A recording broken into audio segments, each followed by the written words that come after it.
മക്കളെ, നമ്മളിവിടെ കാണാൻ പോകുന്നത് ഒരു ചെറിയ ലീനിയർ ഇക്വേഷൻ തന്നിട്ട്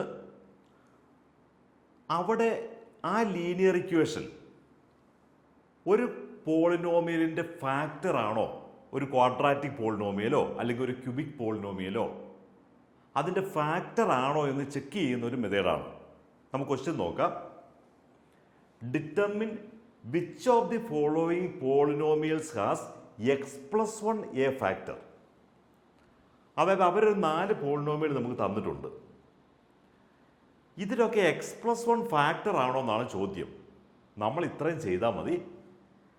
x+1 = 0 എന്ന് പുട്ട് ചെയ്തിട്ട് എക്സിൻ്റെ വാല്യൂ കണ്ടുപിടിക്കുക.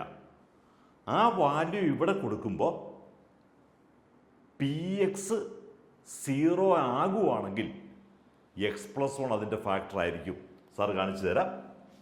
നമുക്ക് തന്നിരിക്കുന്നത് x+1 ഈ പി എക്സിൻ്റെ ഫാക്ടറാണോ? അതായത് പി എക്സ് എന്ന് പറയണത് ആദ്യത്തെ പോളിനോമിയൽ x³ + x² + x+1 ആണ് ആദ്യത്തെ പോളിനോമിയൽ. അപ്പോൾ x+1 എന്ന് പറയുന്നത് ഇതിൻ്റെ ഫാക്ടർ ആണോ എന്നറിയാൻ x+1 = 0 കൊടുക്കണം. അപ്പോൾ എക്സിന് ഒരു വാല്യൂ കിട്ടി -1. ഇനി ഈ -1 ഇതിനകത്ത് കൊടുത്ത് നോക്കണം. അപ്പം നമുക്ക് -1³ + x² -1² + x -1 പ്ലസ് ഇവിടെ ഒരു 1 ഉണ്ട്.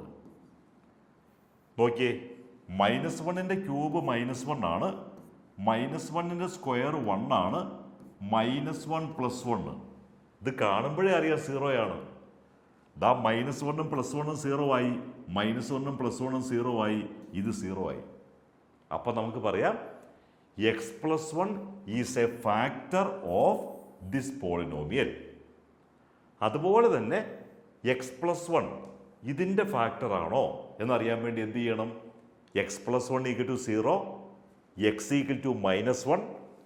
-1 ഇവിടെ കൊടുത്തു കഴിയുമ്പോൾ ഈ px 0 ആകുമോ എന്ന് മക്കൾ ചെക്ക് ചെയ്തിട്ട് സാറിന് കമൻ്റ് അറിയിക്കണം. അതുപോലെ ഇവിടെ 2 ക്വസ്റ്റ്യനും കൂടിയുണ്ട്. ഈ 2 എണ്ണത്തിലും എക്സിന് -1 കൊടുത്തിട്ട് p(x) 0 ആകുന്നുണ്ടോ സാറിന് കമൻ്റായിട്ട് എഴുതി അറിയിക്കണം.